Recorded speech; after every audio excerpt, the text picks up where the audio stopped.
If you were suddenly granted the power to transform society, just like change the world, change the way that we operate, change the way that we organize our human society, what would you do if the boundaries of what's realistic, of what's just the way it is, were no longer applied? How would you reorganize things? How would the world look? Well, for me, it would be a world in which everybody had enough. Everybody had their basic needs taken care of. Nobody really had to work if they needed to. You'd have robots to do all the crappy jobs, and all the basic needs of society would just be kind of taken care of for you. Sure, if you wanted to do something cool, you absolutely could. You could, become an artist or a writer, or, if you really wanted to make some cool technology thing or work really hard on something, you absolutely could. And yeah, maybe you'd be rewarded for that kind of thing. Maybe you'd end up with cooler things. But regardless of what you did or didn't do, you'd still have generally enough. You'd kind of live in a world where scarcity didn't really exist. And not just that, not just the human world, it would be also like nature as well. We wouldn't have to cut down forests. We wouldn't have to destroy nature in order to get what we needed. We would have self-sustaining and self-encapsulated means of fulfilling all of our needs. All of our food would be locally grown in a facility in your own neighborhood, a high-intensity farming complex that basically didn't take any land at all because it was up in the air, and took all of its own water and recycled it, and had both any animal or plant product you could possibly imagine without any cruelty, without any need for animal agriculture at all. And basically, you would live with effectively whatever you wanted at any time. Now, yeah, this is obviously unrealistic from today's standards, but I feel more like it's a lack of imagination that prevents us from getting there. Because technologically, we could already be eliminating most of the work that we do on an average basis.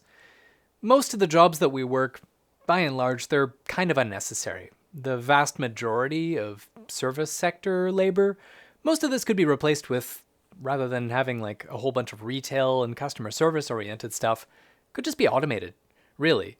There is, in our current system, a need for like competition, and that generally means that there's reproduction of a lot of services that are already taken care of. You wouldn't really need 10 different companies that supply internet service or cell phone service if you had one company or one entity, if it wasn't a corporation, that provided the highest quality possible service. And yeah, you're screaming to yourself, well, that's communism. Yeah, kind of like the idea of communism, but not like that Soviet-style communism that's actually a dictatorship that's in a disguise. I'm talking like actual communism, one where there's common ownership of the shared resources, the shared wealth of our society.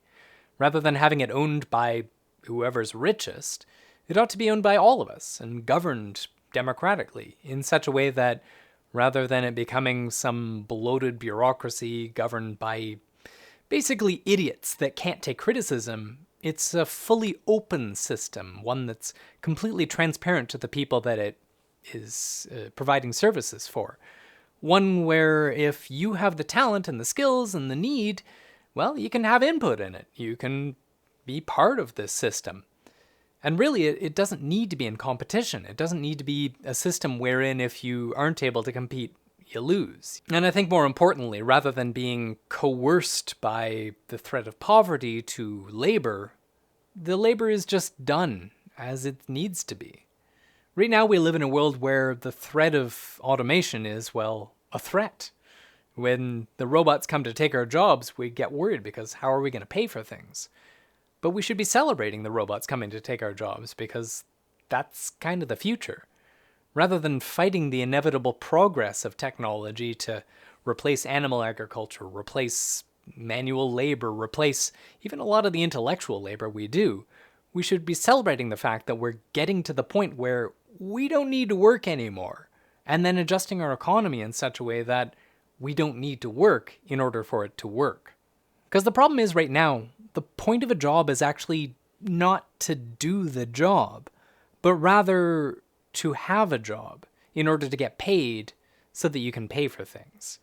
And if we didn't need to pay for things by having a job, we could do basically anything we wanted to. And if the technology, the robots, the whatever, is taking care of all the jobs that we would do, well, we're kind of free. We can do whatever the heck we want. I want to live in a world like that. But not everybody does. Unfortunately, there's a lot of folks out there that seem to think that work, paid labor, like alienated labor, like the labor that you do because you gotta in order to pay the bills, is inherently good. I don't really buy that. Because, like, I don't think the average person is being enriched by doing a job that they gotta do. I mean, yeah, you can derive some value out of, working at a gas station, doing the customer service, having human interactions, that kind of thing, or pouring coffee at your local coffee shop. That can be fulfilling. But if you have to do it 40 hours a week or more just to pay the bills, the fulfillment that you might derive from it is kind of incidental. It's not really something that you're doing it for the fulfillment. You're doing it because if you don't, you'll starve.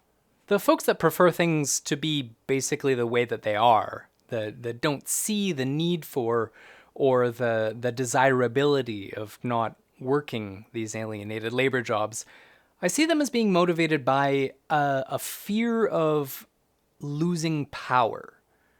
And these may be the folks that currently are in charge, the folks that own all the means of production, if you will, the folks that have all the money that would see the liberation of the working classes as a threat. But also this mentality has escaped out into those working classes themselves, where the folks that have jobs that work really hard for not very much money see the folks that are below them as being a threat to their position on the social ladder. Whereas they don't really see the fact that if all labor were abolished, if we had robots taking all of our jobs, nobody would really need to be in charge of anything because we'd all have common ownership of everything. We could all have a basic standard of living, and sure, there'll still be disparity. There'll still be, some variation in terms of our standard of living, but it won't be so bad that people are homeless, for example.